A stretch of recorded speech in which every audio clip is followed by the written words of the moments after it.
Sports Lab with Mike Washington and Charles Bishop. As you see, Mike Washington is out on assignment. We got the clinical professor on duty as usual, hitting back up to make sure that we are getting it all in today.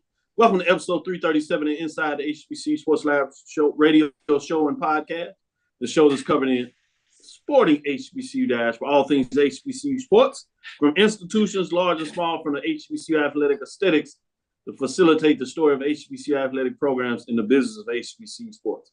I'm your host, Dr. Kenyatta, along with my co-host, Mike Washington, Charles Bishop. We're filming from our home studios and sending a signal live to KCOH 1230 AM studios with the Texas Radio Hall of Famer and the beautiful home of Texas Southern University from Houston, Texas. With that being said, today's episode of Inside the HBCU Sports Lab is sponsored by THG Agency, LLC. THG Agency is a company that provides sporting and educational consulting and data analytics. With that being said, Charles, how you doing today? Doing well, Doc. Doing well. The SWAC Championship week, getting geared up for this weekend in Jackson, Mississippi, as the Tigers get ready to take on the Jaguars. So it should be a fun time. We all will be in Jackson this weekend, so looking forward to it. You act like you're surprised. Not at all. Man, I hate you. With that being said, AD Drew, how you doing today? You know, while the rest of the HBCU world either gloats over Jackson State, despises Jackson State, or mourns the imminent end of the HBCU football season, we down here in Georgia had to take care of start this week taking care of some extra business that we got to take. So I went and did my part earlier this afternoon. So that's my distraction for right now until next week. Then I'll start doing what everybody else is doing. That is appropriate. Get out there and vote for those in Georgia. Let your voice be heard. With that said, let me give a shout out. We hadn't done this in a while. We had some loyal listeners. Let me shout out these folks and say thanks. Silas Edward McMorris, Deron Waters, and he says, "Hey guys, hell Wildcats. I see you." We'll get into that. Look like some changes down in Bethune-Cookman. Silas says, "Good evening, class." Juan C. Hill is joining us. Lonnie Shaw is in the building. Jimmy L. Wilson. Lennon Lowe is in here. Jimmy says, "Good evening, lab and faculty." That's correct. Mary Allen, hello, everyone. Jonathan Hernandez. Kate Johnson says, "Great evening, lab fanatics."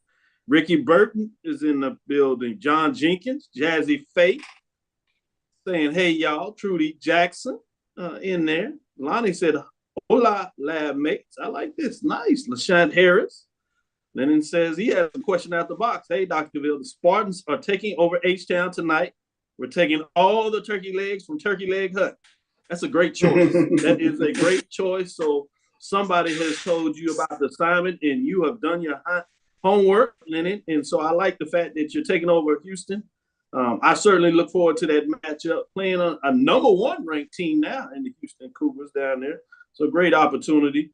Shout out to Coach over there with the Rockets. He did analysis with our colleague Chris as he got a chance to break it down. And he talked about how talented the starters coming back, talented with Norfolk State. And I was like, yep, right on the money. That's the homework. Yeah. That's the team to be reckoned with Norfolk State in terms of what they're doing. One of the top programs, if not the top program, on the men's side of HBCU basketball in the major division. Those polls will be coming out quickly. But yeah, it's fascinating to see what Norfolk State is doing on the hardwood.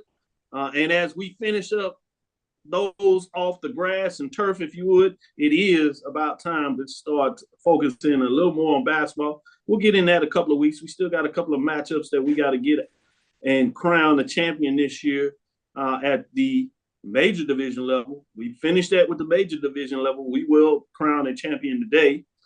Thank you. Theron says, "Nice jacket." Yeah, I was wondering who was going to recognize that first. You get kudos, Theron, putting it out there. Just wanted to make sure my colleagues here didn't even say anything about my jackets. I'm going to have to remind them of that when I decide to play with their microphone. So just saying. Jimmy says there aren't enough Spartans in Houston to do that. Oh my goodness, they getting in it. Jerome G. Sutton is in the house. G. Boom Holly. I see y'all at Varick Williams. Varick Williams says 1-0. That's the mantra this week. That is correct.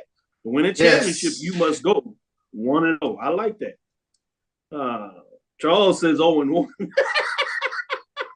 Oh, he's out here. Well, on to second thoughts. 0-2. Oh my God. Yeah, he's getting in there. And Charles, I hope y'all beat Southern. So you all can get that can of MEAC Smoke Meat by North Carolina Central. And I ride over the MEAC, and I can't wait to see what JSU will do against North Carolina Central, who thinks is equally good. Wendell Davis, curriculum. Good evening, lab, straight out of PV. Wendell Davis, brother Wendell Davis. Good stuff there. Good stuff. A lot of smoke coming out there. Always never too early to talk a little smoke. With that being said, Charles, what's the news of the day? Let me jump out of here first and get it off the cuff. Obviously, a lot of the noise is out there with the media coming to a close with the championship game with Southern and Eric Dooley, Coach Dion. Before folks could get in the matchup, somebody asked a question about the rumors out there with Colorado. Usually you have coaches that kind of circle around it.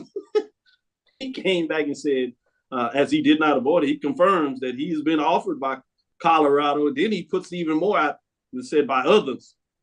And surprised folks didn't follow up and say, did he take it? Or say, what are the other schools? Or why is he leaving? We didn't get those questions. I'm sure they'll come along this later in the week. And so it's fascinating. So HBCU social media platforms are blowing up with that news. But then we got a lot of other stuff out there. So wanted to get that out of there, so it'll be fascinating to see what goes next. Charles, what else you got on your mind that's in the HBCU media spheres? Well, yeah, the SWAC had their postseason honors come out this past week, and we take a look at it. Quarterback Shedeur Sanders, he was selected the Offensive Player of the Year. His teammate Aubrey Miller Jr. was tabbed the Defensive Player of the Year. Jackson State's Kevin Coleman Jr.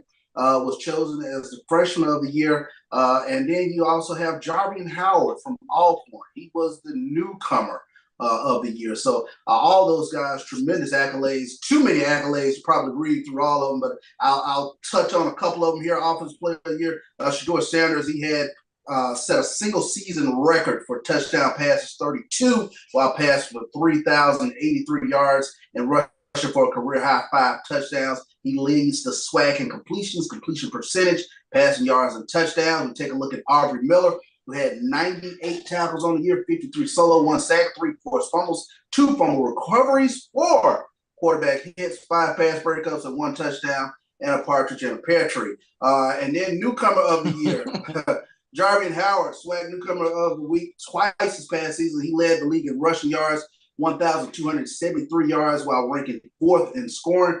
He ranks tied for 20th in FCS with 12 rushing touchdowns. And the freshman of the year, Kevin Coleman, he caught 24 passes for 324 yards and a touchdown, while averaging 25.3 yards on kickoff returns. He contributed 2+ receptions in a game 9 times this season, while catching 2 passes for 76 yards, including a career-long 64-yard reception versus Mississippi Valley State. And the coach of the year is one Deion Primetime Sanders. He led Jackson State to its first 11-0 regular season in its school history.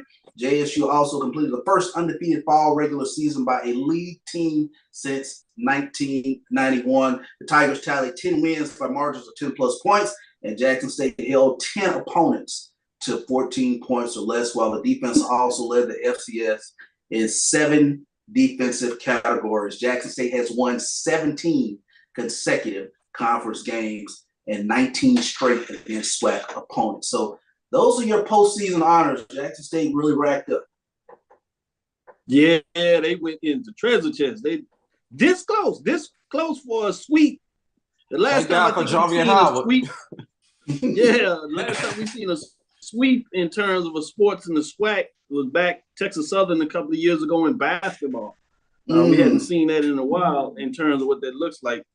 Jawan Howard gets in there in Alcorn, but still Wilkerson, Savion was still first team when you talk about that. So that close. And you don't even have Travis Hunter on the list in regards to that. And part of that, obviously, with his injury playing half a season. But even with that, he stacked up and had a couple of players of the weeks to let you know that he's still in the mix. That's amazing when you talk about the talent, but that's what happens when you go undefeated, not only in the conference, but overall. You're going to have some talented players and obviously a coach on the list. Amazing there. Before I go to you, AD Drew, to get some additional news, I want to put this out there. You know, two of the top teams in the Eastern Division, some would argue top teams overall, top 5 programs in HBCU. The interest is not just on Coach Prime. Coach Deion Sanders also Florida A&M. Coach Willie Simmons identified as a name to watch with Florida Atlantic University as that job came open. So it'll be interesting to see what that looks like. Man, tough. Could be a lot of name changes in the coaches. You know, we've had 2 coaches that are dismissed. We'll bring up the news that obviously Bethune-Cookman has gone in a different direction, which Coach Sim, they relieved him of his duties. Obviously, we already seen that Pine Bluff has made the move, so they're out there looking for a coach. And then you stay in the major division, you go up to the MEAC, you see they've made changes this week. We previously seen some at the mid-major list. So it's another one of those interesting. It doesn't stop as things just continue to churn for various reasons, whether the university no longer wants you there, or if a coach is moving on for a different opportunity. It will be fascinating to see. With that being said, enough of my mouth. AD Drew, what else is on your mind in terms of the news of the day that's out there? First of all, I just want to shout out, Kevin Coleman is from my hometown, St. Louis, Missouri. So I just got to throw that in for you, Charles. We do a little something besides play basketball in St. Louis. Yeah, with that, no, stick right there, Drew. That's good because it's fascinating when you think about the talent of freshmen, and obviously all the eyes, deservedly so, in terms of being the number 1 recruit, 5-star. But you have this other 4-star, and he shows his skills to the point where he's named to that postseason with Kevin Coleman. And I would say a lot of folks, when people would think about it, you had 2 top 50 picks. And I think everybody's eyes was focused so much on Hunter, the fact that you bring it up with St. Louis and Coleman, I thought that's a big deal. So I appreciate you doing it. Yeah. Shout out. Yeah. And obviously, for me, the lead story is, Willie Simmons, with the report that you read, did not fail to mention that 3 consecutive 9-win seasons. And were it not for the sanctions in 19 and Jackson State in the last 2 years, Florida A&M is probably the best team in HBCU football, the team that we're talking about, be it not for Jackson State and what Coach Prime has done. And that's no disrespect to Jackson State. But speaking of Jackson State, though, those of y'all headed to Jackson, tickets for the championship game are on sale. They are on sale at the Vet. $35 general admission, reserve seats are $50, box seats are $65. Get them in advance because they're going to jack the price up on you a couple of dollars on game day. And you can't go there without parking. Well, I'm sorry to tell y'all, the parking is going to be about the same as one of your tickets. So if you plan on taking 4, budget for 5 so that you can park. and Charles Bishop said, if you have any problems, just go ahead and hit him up on his Twitter, and he'll call his people to get somebody to handle your situation for you. Yeah, that's right. And if you can't get hold of Charles, Neely is saying he's number 2 on the list. So either hit Chuck or Neely or somebody from the pregame show staff, and they will do it, take care to assist you as the unofficial spokesman for the Jackson Visitors Conventions Bureau. Yeah, I know. I understand we're playing host this weekend, so. Hey, make sure you take care of your boy that hosts the show. That's all I said. Everybody else, right? Make sure Exactly. You know what I'm saying? It's hard to get Ubers around this, so don't leave me at the airport. Right? Yeah. With that being said, let's go to our first break. We'll come back on the other side and talk about a little more news. We'll go into the commissioner's comments from the close of the media day. We can get in a little bit and see what people's thoughts. He had a lot to say in regards to where the SWAC is going. Some of the things we know, and then there's some new stuff out there. But it'll be interesting to see what these guys think about the SWAC and where it's heading. With that, stick with us. We'll be right back after this break and get into some more news as we do an extended edition. We'll come back in our third segment, give you the poll rankings, and then we'll have the last segment where we'll talk about this matchup. We'll go all in on Thursday, so we'll just touch on it a little bit from the peripheral, and then we'll give some more insight on Thursday. Stick around so we can talk a little bit more about your HBCU sports. Stick with us. We'll be right back after this break. Support the Black College Sports Network so we can continue to provide you coverage. Go to myjbn.com/support and be a part of the Black College Sports Tell everybody Network. They can follow their dreams. Let's get back to getting ticks instead of watching flicks. Before we can safely get out there, we need the facts on COVID-19 vaccines. Visit getvaccineanswers.org so you can make an informed decision for yourself and for your crew. Charmin Ultra Soft has so much cushiony softness, it's hard for your family to remember they can use less. Sweet pillows of softness. This is soft. Holy Charmin. Oh, excuse me. Roll it back, everybody. Sorry.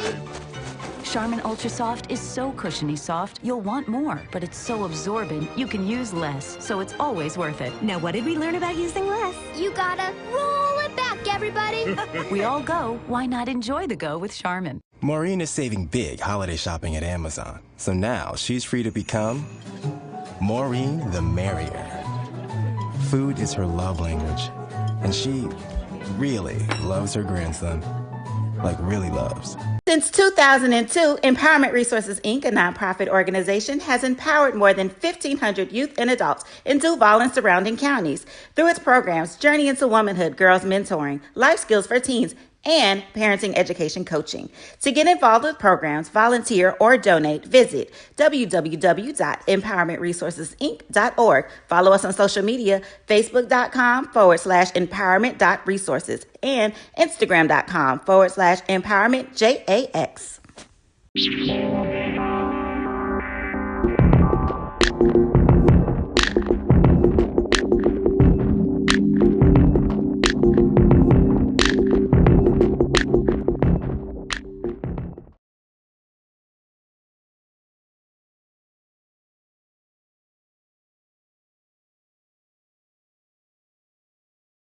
Press the analytic data with the hip hop. If you know them like I know them, they gon' tell you if your team, if they wanna loud, and who the ball. So listen to Professor, yes sir, and pay attention, cause he gon' teach a lesson. This is Dr. Bill inside the HBCU Sports Lab with the professor. We have Professor Bishop, Clinical Professor Drew. Let's get into it as we close out. We said we're going to come back and talk a little bit about Dr. Charles McClellan, the commissioner of the SWAC, and his comments. Let me open it up with this quote. Quote, I've said this before and I'll say it now. We are not the small black college or conference anymore, end quote. That obviously stood out to me and just kind of was a shot out the bar before we get into some other intriguing things that came out of it. With that being said, I got a chance, ask the question in regards to the revenues and things of that nature where that kind of illuminated, where he talked about the fact attendance records broke, television numbers, deals, and the revenue. So fascinating in terms of just where the conference is going. Before I get into it and ask your thoughts in terms of what stood out to you, give me just the overall view in terms of that statement. What is that? How does that statement hit you, Charles? I remember where we were in maybe 2013 or 2014, something to that effect, before Dr. McClellan took over. And to watch where this conference has gone now, it's truly amazing. Not only the upward trajectory of the member schools, but even from a media standpoint, there are 1,000 podcasts talking about SWAC football now, or SWAC athletics, HBCU athletics more generally. And it's amazing. It's amazing to watch the growth and to watch how this conference has really skyrocketed since Dr. McClellan has taken over. Good point. Drew, what were your thoughts on that comment? I'm still a bit of an outsider with the BAC roots that I had. Most of my career, FAMU has been in the BAC, so I'm kind of new to the SWAC culture. So coming in with the school that I follow, Florida, and coming in, I didn't know what Charles knew from the early 2000s because I'm watching it from afar. I was worried about the BAC and saw the BAC go on this rise and almost get there. And then 2008, 2009, 2010 kind of level off and then start falling down the hill. Ironically, about the same time that the SWAC started going up here. So,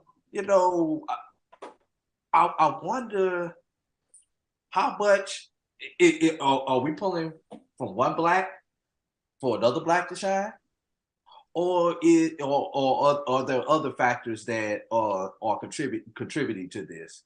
Because for as much attention as the SWAC has gotten over the last few years, I'm forgetting about we got four other HBCU conferences out there that are losing that attention because as a fan, we've only got so much attention to get.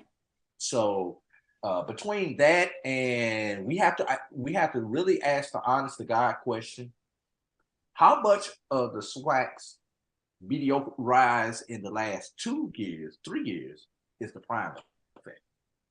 And with the possibility of Prime leaving and going to another job, there will be a drop. No question about that. There will be a drop.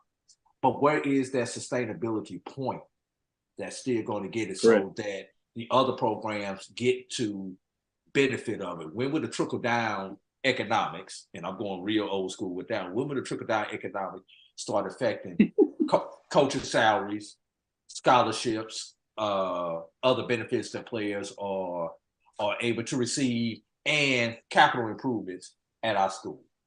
That is the next set of questions that will need to be answered.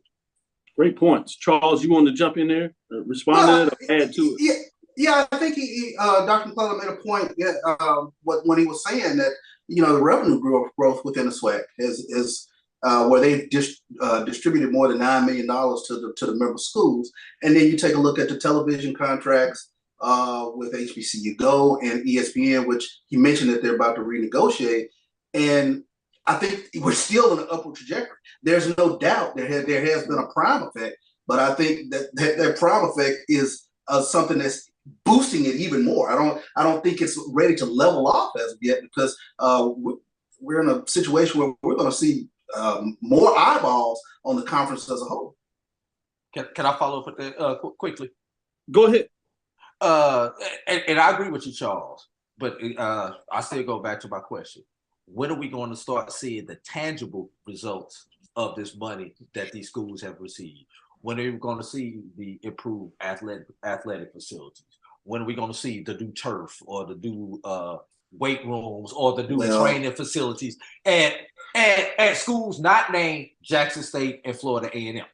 The schools have to be able to invest in athletics. They have to. They have to put some priority on athletics. I think that's the thing that jumps out for me.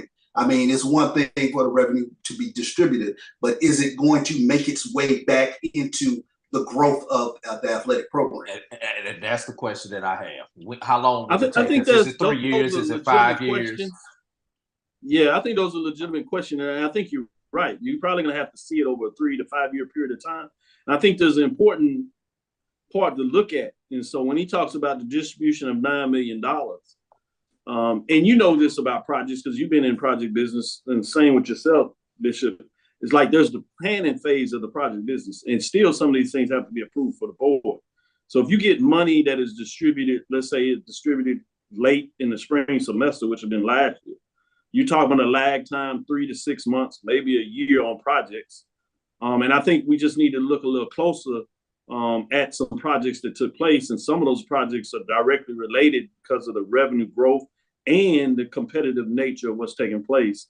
You got TSU that's about to do a facility enhancement in terms of the weight room and things of those natures. So I think you'll start to see this. The other thing that's important before we get in there, because I know Charles wanted to add another statement, is that this $9 million distribution does not include the television big deal that came out with HBCU Go, nor is it going to account for the upcoming negotiations with ESPN over said period of time, right?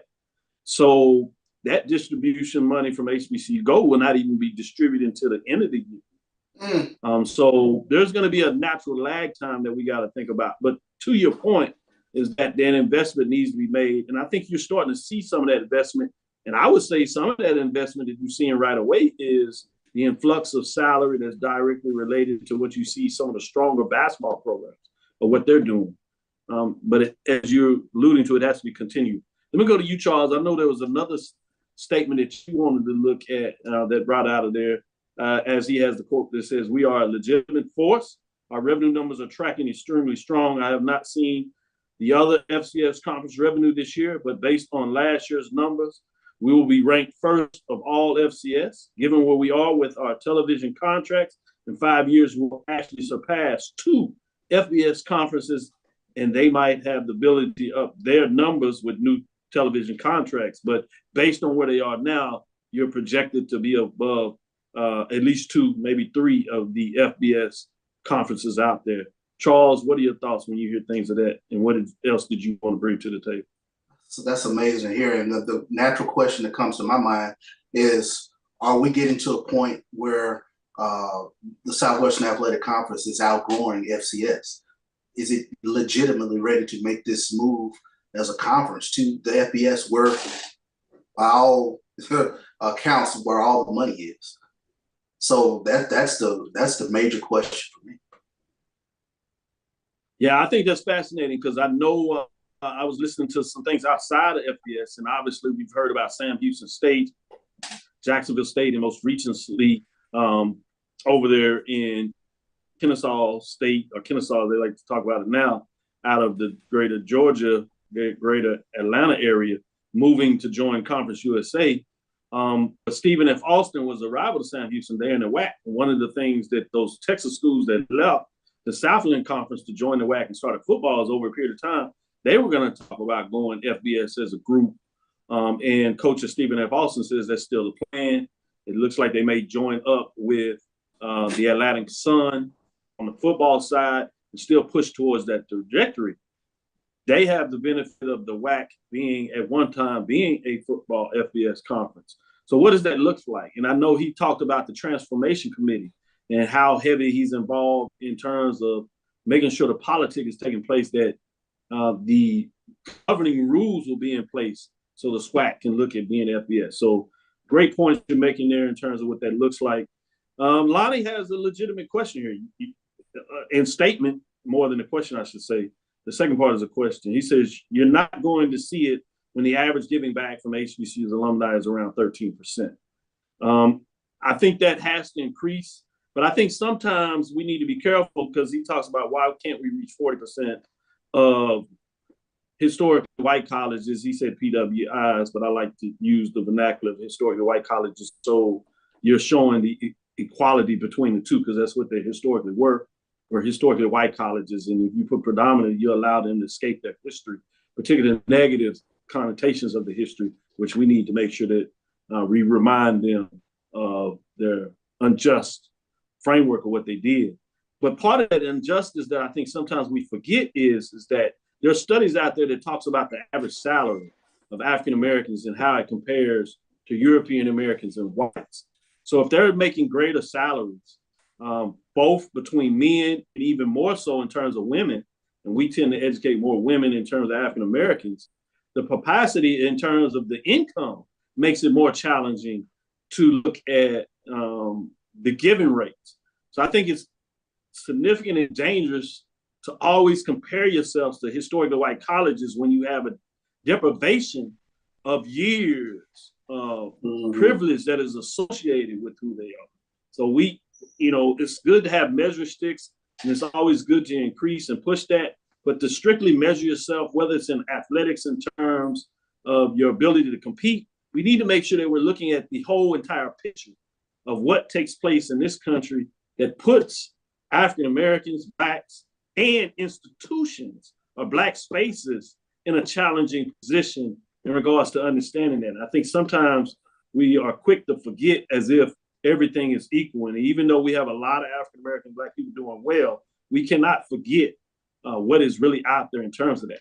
I'll end on a more positive note to say that this is a significant move to understand where the conference is going. And so the trigger points is to understand measuring and metrics. Growth and change does not happen over a day, especially if you got there. It's over a period of time. So the metrics of growth are important to see what that looks like. And so I'm fascinated to see where this conference can go. With that, we'll close out on our news and segment. We can talk even more about that. There's a lot of nuggets out there. And hopefully we'll get a chance maybe to dissect a little more about what Charles put on the table. He even talked about more bowl opportunities, obviously understanding the rule governance of NCAA, that's a look that's been talked out there, about the fact that the conference doesn't necessarily dictate what the institutions will do. It's the memberships that dictate that, whether that is looking at divisional alignments or going to a conference setup where the top two teams play. So a lot of things in that nature.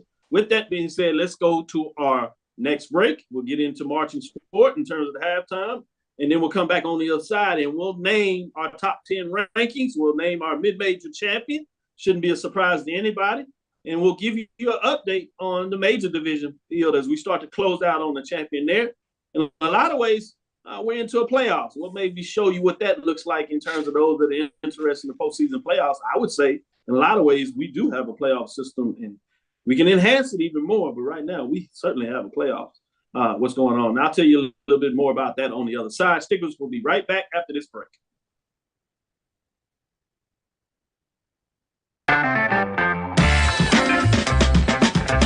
Your ad could be ran here. MyJBN.com/support. MyJBN.com/support for more information.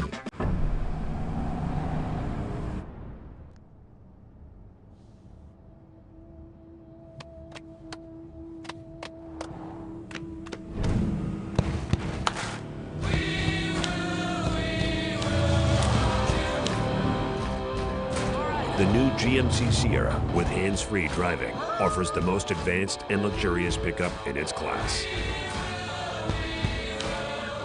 Yeah, it rocks. From novice to aficionado, find yourself here. High quality cigars plus personal customer service. Slow Burn is Waco's only mobile cigar lounge, featuring a meticulous, curated collection of premium cigars. Visit our website, www.slowburnwaco.com. That's www.slowburnwaco.com. Supermarket sushi, really? No. Wait, Troy, you work here? I'm never not working. Like Head & Shoulders Scalp Shield technology, up to 100% dandruff protection, even between washes. Never not working, huh? Oh, Troy, you're such a good teacher. Yeah, I know. Never not working. Never not working. Never ever not working. Are you serious? Never not working. Dandruff protection that's never not working. Head & Shoulders Scalp Shield technology.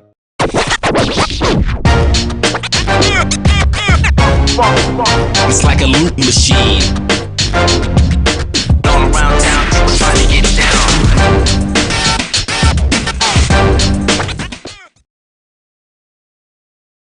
Press the analytic data with the hip hop. If you know them like I know them, they gon' tell you if your team, if they wanna loud, and who the ball. So listen to Professor, yes sir, and pay attention, cause he gon' teach a lesson. This is Dr. Bill inside the HBCU Sports Lab with Charles and AD. Let's get into our mid-major poll rankings. I'm going to switch it around if you can this week. Let's start with the major division.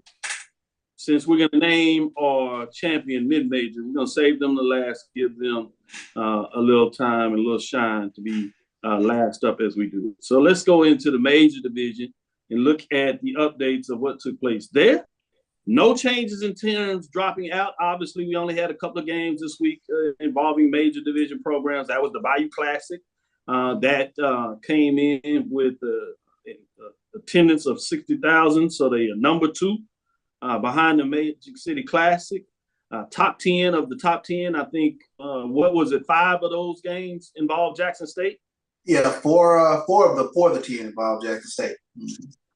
4 of the 10, and 6 of the 10 involved SWAC institution matchup. Yeah, or SWAC matchups between teams. Yeah, that's pretty significant when you talk about the top 10. And 8 of those games were 50,000 and above. Yeah, which is amazing when you look at that. But let's get into this major division. When we talked about, we said that nobody dropping out. Delaware State is still receiving the votes. Tough when you're outside of the top 10 and you're getting dismissed, boy. When you're receiving votes, how close you are. You talking about a winning season, 5-6. Does he get dismissed, coach? There, if he goes 6-5, wow, it's hard to imagine you might be that close in terms of getting another opportunity. Let's get in the top 10 to see just how precarious these things can go. At number 10, you have none other than Howard in the mix in terms of the top 10 teams there, as they got to share the championship. They also were at 5-6.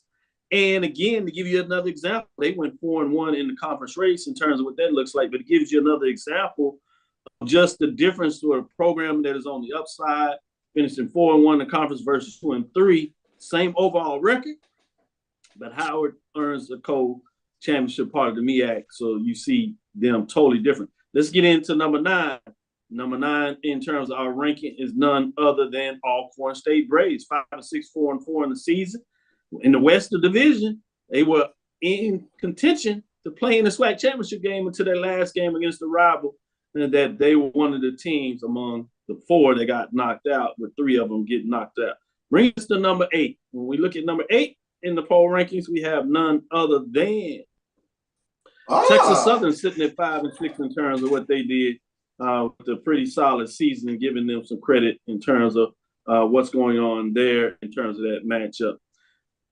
Bringing us to number 7, they finished at 5-6, 4-4. They were 4-1 in the Western Division. I would want to say that about the Southern when you think about that in terms of divisional play. At number 7, Alabama State Hornets were tracking to be a top 5 program. They lost to a winless at that time, Arkansas Pine Bluff, turnovers, and a lot of that days, Turkey Days. So kind of put a little sour bit on the season. Overall, it's still top 10, 6-4, 4-3, 47 points. Dropping for the 3 spots from the 4th spot previously, but giving some indication of what goes on with them being a mix. Going to number 6 as we finish off the bottom 5 programs in the top 10, you have none other than Prairie View. Prairie View and them Panthers were tracking to be in the top 5 and playing in the championship. They lost to Valley.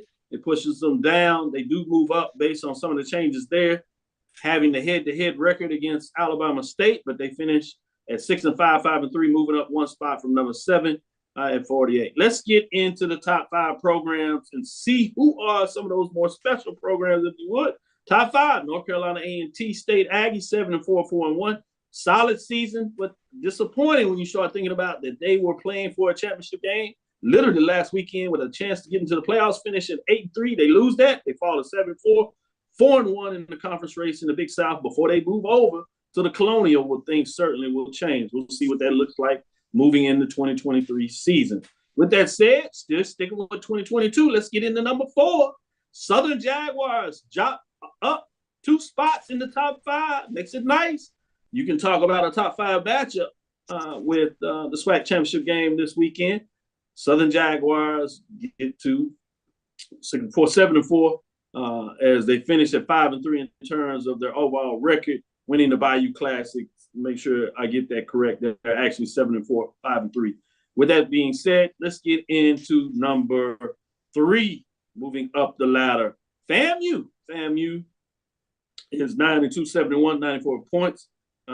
They stay at number 3 as they fell last week to number 2. Bringing us to number 2, North Carolina Central, as they were open last week after a big victory on the road to close out the season. 9-2. Just imagine how close they were with South Carolina State going undefeated in the MEAC, but getting to 10 wins is more interesting. They still have a chance to get to 10, but if they get to 10, they get the big trophy in terms of getting it done in the Celebration Bowl, because that's where they sit and wait. 9-7 on the season, 2 first place votes. Number 1 in the ranking, not surprising anybody, is Jackson State. The Tigers 11-0, 8-0, as they had a week off to prepare for the SWAC championship and find out ultimately they will be playing Southern. And we'll talk a little more about that matchup. 12 first place votes, 120 points. They do it for the 11th consecutive week as they continue to roll and get it done. Actually, the 12th week. With that being said, Charles, what are your thoughts on the top 10 rankings for the major division? I want to say kudos to a few teams that I thought really had phenomenal bounce back seasons. Texas Southern finishing in the top 10, 5-win season.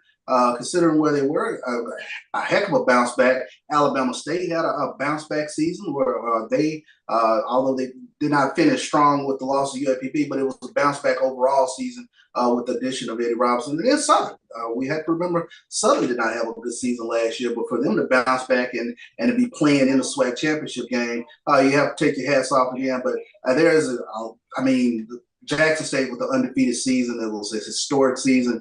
As many years as I've watched this Jackson State football team, this is easily one of the most dominant defenses I've ever seen. It was a phenomenal watch, and it was truly an honor to be a part of it in some manners. Drew, what are your thoughts?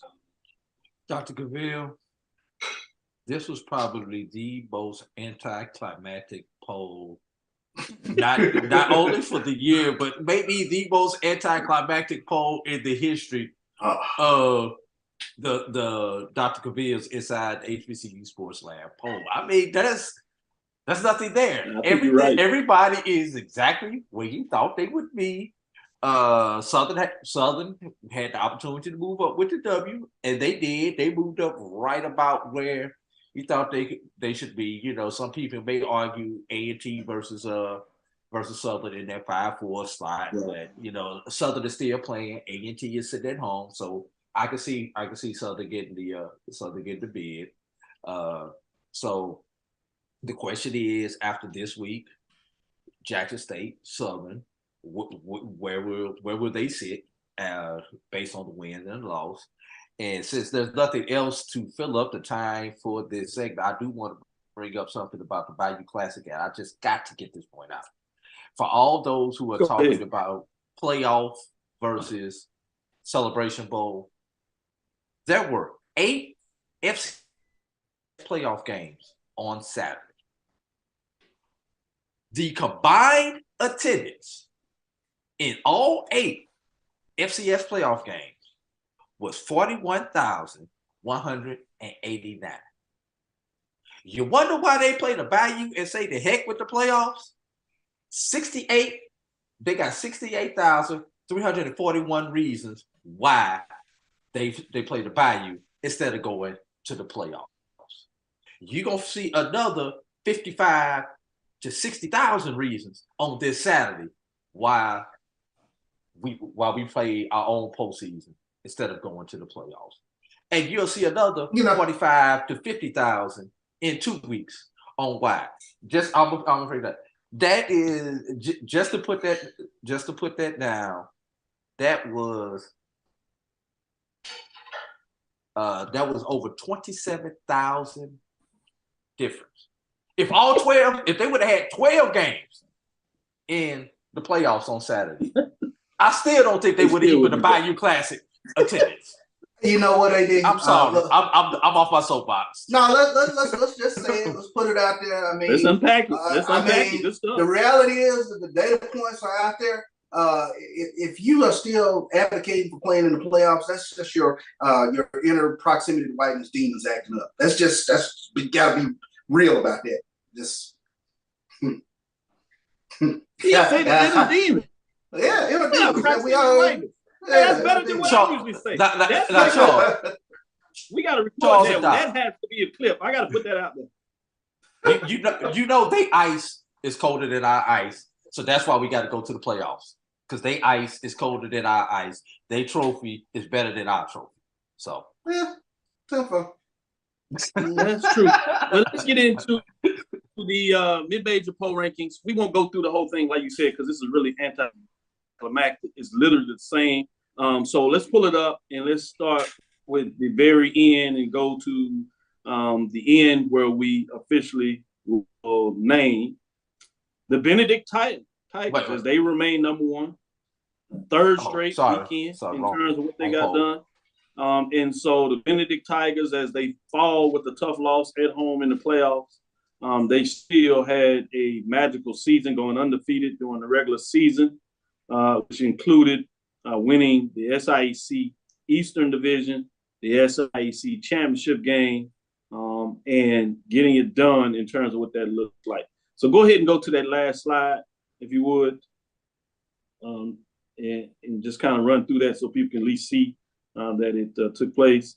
You talk about Benedict Tigers are Dr. Ville's Inside the HBCU Sports Mid-Major Division Football National Champions as they close out the season with the final record of 11-1, 8-0, all 10 first place votes, 100 points. Starting with you, AD, any thoughts in terms of Benedict Tigers with a great season ultimately culminating with a national championship at the mid-major division? No, really no problems with Benedict being number one. I mean, you had your top three teams all suffer the L in the playoffs. None of the three teams really had an excellent performance in those playoff games. And if you had to really quantify the three, I would actually have to say Benedict probably was the best of the worst when it came to the playoff runs. The only thing that I would be interested to see, if not only Benedict, but any of our Division II teams, Benedict played an all HBCU schedule and still was able to get a number one seed in their region. Now, I'm not saying that's the reason why they lost in the playoffs, but it's going to be interesting because obviously there were some differences between that all HBCU schedule and then when they went and played some other teams in the region out of the SAC, that we've got to get to that next level when it comes to that. But Virginia Union lost to the SAC team. Fayetteville State lost to a Gulf South team. So even though we have our cream of the crop amongst ourselves, if we're going to play, and now this almost sounds like the counter argument for what I just made about the FCS level, but if we're going to play in it and we're going to seriously compete in the Division II playoffs, we've got to figure out what we need to do to close the gap. And I'll give one thing, for instance, Wingate, the team that defeated Benedict and Virginia Union, has 11 assistant coaches. I don't know if they're all paid. 12, I think it's actually 12. I think it's 12 counting ahead. I think it's 11 assistant coaches. No, I think it's 13 counting ahead. It was 6 on each side. Yep. 11 to 12. And the NCAA only allows you to have 10. So some of those are getting paid either directly with schooling or working as teaching classes or something like that. Yeah, they're working with no direct pay, voluntary, but still, or as you hear at the FBS level, they have a different term that they use in terms of consultants or whatever. But to your overall point, I think there's one thing that needs to be said, even with that matchup, we don't necessarily consider. Look what Bowie State did.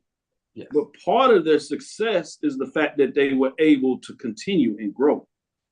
And so some of these losses are going to be on your inexperience about your players and coaches not being there before. So some of it is about having the longevity. Most of the teams that do well in the playoffs are teams that have that experience of going through it for a while. And we saw that with Bowie State Bulldogs. The first time they lost to them, people had the same questions. But as they continue to do it and get in there, understand what it takes, how to do that, they closed that gap pretty significantly and made it, to a regional championship. We've seen the same thing with Winston-Salem State when they went on a run. They went in the playoffs a couple of years, and then as they understood and got over the fact that they were just in the playoffs, they started to make those runs. So one of the things is just about having the consistency with your athletic administration, and Charles will relate to this from administration, to make sure that they continue to provide the support in allowing coaches to grow. I think one of the things that we do copy our other counterparts to negative, if you would, is the fact that how fast we fire coaches, even though in a lot of times they don't have the same amount of resources which you get into. Let me go to you, Charles, because I know you had a comment. We're going to get the break, and then we'll come back on the other side and let you have a retort. I think that was a question I actually was going to ask Dr. Bill in terms of why do you think that learning curve was so steep this year? Because we have seen HBCU teams have that success in the playoffs. And so the margin of the losses was particularly surprising to me because I thought these were some pretty good teams. I did not know whether they were young or they were experienced teams, or whatever the case might be. But I was a little bit fascinated by the margin of the loss. I think youth can play a part in it, but I think we've seen this before. Even when FAMU, I go back to Aiden Drew. You'll remember this when you go with FAMU when they went on their runs. First couple of years that FAMU got in the playoff under Billy or whatever, they got beat. They lost. Then they would come back. They would learn a little more about that experience.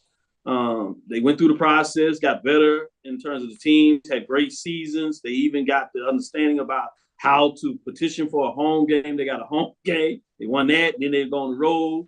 And so every year they would get a little better in regards to that. So a part of it, again, is about the process. When you see these teams that tend to have success in the playoffs, you start reading their resume, and they went to the playoffs 4 of the last 5 years, 5 of the last 6 years. They've been, you know what I'm saying? So they're used to what the process is of going about the playoffs, which is different than when you get into playoffs the first time. So I think sometimes our anticipation in terms about having a good team, you can still have a good team. But the other thing people forget about the playoffs, essentially all the teams are good by definition. They have won the conference or the top team. So you're playing against another good team. And so when you have 2 good teams, somebody has to lose by definition, how it is. And sometimes things just go where scores get out of hand, but I don't necessarily think that it's always more than that. And we just got to be not overly fandom in terms of the roof on fire just because you lose a playoff game the first time you go to it. Remember, this is the first time Benedict had ever won the SIAC conference. Wow. Period. So Virginia Union had won the CIAA in 15 some years. Fayetteville State, this is the first time they got over the hump in 5 years playing in a championship game. And still didn't get so there's something to say about getting over the hump, championship right? Game. So let me get into this last break and come back on the other side because I did want to talk a little bit about the matchup just to tease it out a little bit. As I said, we'll go in more detail, so we don't have to go in a lot of that. And so we'll be right back after this last break, and we'll get into it and talk a little more about the big game this week in the SWAC Championship game, 2022, featuring Jackson and Southern, 2 big-time rivals. We've seen this edition earlier, but it's a different one now. It's for the championship. We'll see how things go. Stick with us. We'll be right back after this last break. Thank you guys for what you do for HBCU athletics. This is a fantastic avenue for all of us. This is our ESPN, so we love what you guys do. Brian, AD, Roy, all you guys at BCSN. We really appreciate what it is that you guys do for us.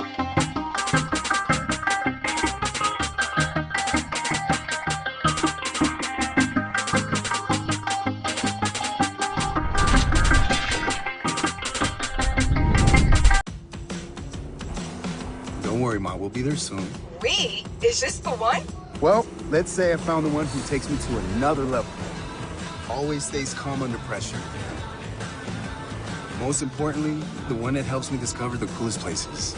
This sounds wonderful. Come outside, I'll introduce you. They're here. Definitely the one.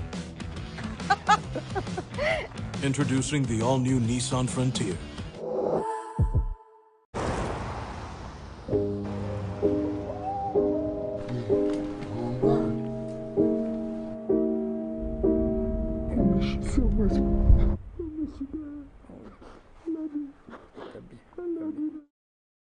At CDW, we get speed as the new currency of success. Our team spends way too much time tending to outdated applications and software when they should be focused on driving application agility and innovation. CDW Amplify Development Services modernizes software and application development to help accelerate innovation and digital transformation. So you mean building new applications, UI, and mobile interfaces? Well, you said you needed to innovate more quickly. Oh, so he's a listener. To do more at scale, trust CDW Amplify Development Services.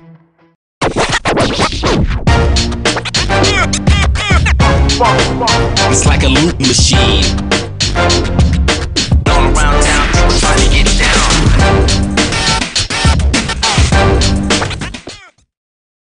Press the analytic data with your hip hop. If you know them like I know them, they gon' tell you if your team, if they wanna law, and who the ball. So listen to Professor, yes sir, and pay attention, cause he gon' teach a lesson. This is Dr. Bill with Inside the HBCU Sports Lab, back with the professors. That's Professor Bishop, Clinical Professor Drew. Let's get into this little matchup. We'll tease some of this out. Like I said, we'll go full board on Thursday, really get into the matchup. We'll save half the show to really talk about the ins and outs, defensive matchups, key players to watch. But in terms of the one thing that I want to look at is just what this kind of looks like from a playoff perspective. One of the things that Coach Scott from Howard University has said several times as they were doing their media component over the years, particularly when they got into conference play, but only having 5 games, 6 teams in the conference, 5 games, he talked about this being a mini playoff because you really couldn't essentially lose a game, maybe one game to be in the race. So when you look at that framework, you see that essentially Central survived their playoff coming out of the MEAC. And so they have earned their bid, ranked number 2 in the poll, 9-2, 4-1, as we just closed out there. And then on the other side, you have what is de facto semifinals, if you would, which at the time features a top 6 team, and obviously they proved the number 4. So you got a top 5 matchup with Southern improving to 7-4. 5-3 on the season against number 1 undefeated, 11-0, 8-0 in terms of conference play, Jackson State. Just in terms of the playoff part of that and what that looks like in terms of that matchup, if you would, Charles, I'm gonna start with you, Drew, and then save you for last, Charles, in terms of that. Do you see that as a playoff factor, and what else stands out to you about this matchup that we'll be able to talk more about on Thursday, Drew? I mean, it's a pseudo playoff factor considering you only have, like you said, 5 conference games. You really can't afford. 1 is tough. You definitely can't afford 2 L's and win your conference win. And we're talking about the MEAC conference here when we're talking about that. And then you go on the flip side with the SWAC and the gauntlet of the SWAC, surviving the gauntlet of the SWAC. And let's be real. The run that Jackson State is on, 17-0 in the SWAC in the last 2 years is the exception. It's not the rule. Yeah. Most times you're not going to have teams come out and 0 two consecutive, not any year, let alone 2 consecutive years. So you've got that gauntlet in the SWAC that you have to fight through to get to this championship game. And when you take a look at this bracket, Dr. Cavil, you have to stop and take pause. Is it the fact that maybe the SWAC has to play that semifinal game in essence? Has that been one of the reasons for the MEAC dominance? While the SWAC is over there continuing to battle to get to the game, the MEAC, they're resting, they're scouting their 2 opponents because Central has a plan for Southern on Sunday or for Jackson State on Sunday that they're going to be implementing. Maybe that is the reason why they have that dominance. Because let's think about the one Celebration Bowl that the SWAC won. If I remember correctly, the score was only 10-9, and it was a PAT a missed PAT. That was the difference in that game, or else we're talking about the SWAC having never won a Celebration Bowl. I'll digress, and I'll leave Charles to bring his points in there. Great point, because I know a lot of folks have talked about that over the years, is the extended amount of time. So it'll be interesting to see who comes out of this game. Can they break that streak? What that looks like. And my other counterpart would be that you can say, obviously, that game, the Central loss to Grambling, and Grambling getting the victory was a 1-point game. 4 of the 6 matchups were a touchdown or less. With A&T winning. So you can look at it closely and say just the opposite, a play here and there, and you could have the opposite record in terms of the favor of the SWAC. So in some ways, I think the competition between the two were pretty close. Were those fresh legs from 4 weeks versus 2 weeks, the difference? Those one possession games? I shut up and give it to Charles on that one. I don't know. I've heard some coaches talk about this, and you touched on a word that I think is important in terms of for SWAC teams, this surviving that gauntlet that is the SWAC conference play, that there is such a relief to win that SWAC championship that sometimes they question whether they're up to play in the Celebration Bowl, whether they are, obviously they're physically up to play, but is winning that. There is some wonder as to whether playing in the Celebration Bowl is anticlimactic. I don't think it's that way this year because there's been a preeminence, especially for Jackson State. They've said all the way back in, summer practice, even going back before that, 13-0 was the goal. 13. I would say when they got on and after they gave congratulations, they walked off. Yeah. So they wanted to return and finish the deal.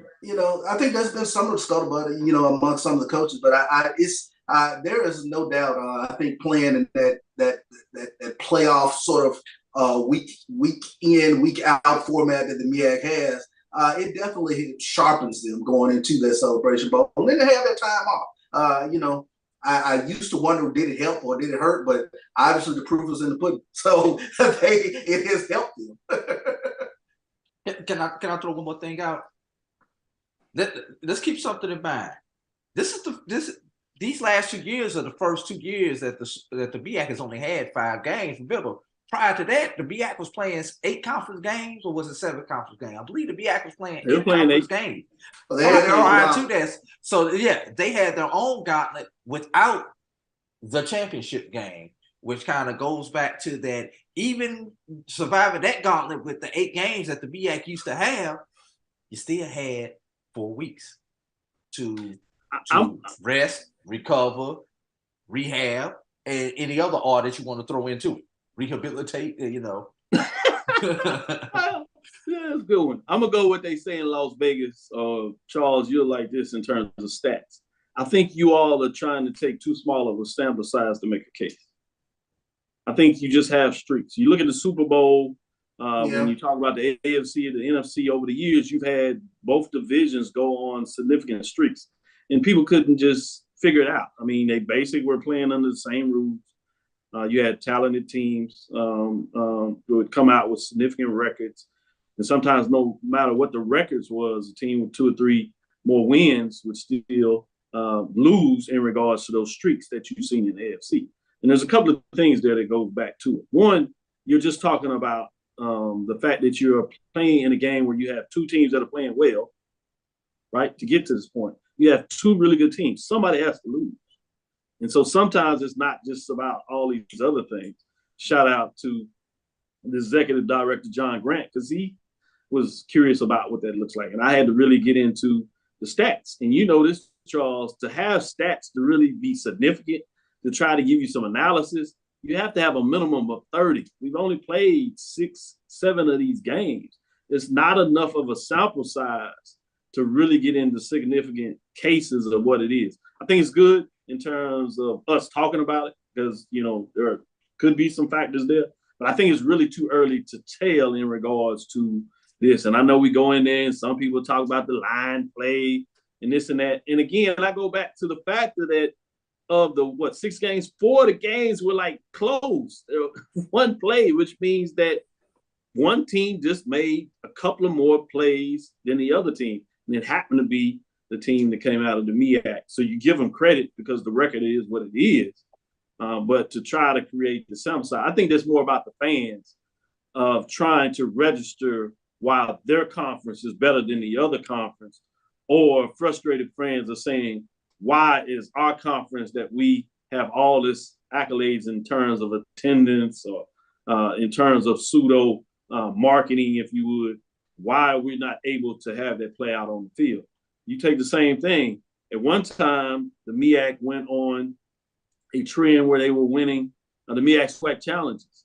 But if you start to break it down over the last couple of years, or at least when it started playing in Atlanta, you've seen that it's been even. It's basically 2-2. Even if you go back to when they were on campus, other than the cancellation, you basically have 3-on-3 type of set in terms of what that looks like. So again, we just need more sample size to see what this looks like over a period of time. But that being said, a little bit too much of the professor talk. Y'all asked for a little class, so we gave it to you. Thank you for listening to Inside the HBCU Sports Lab.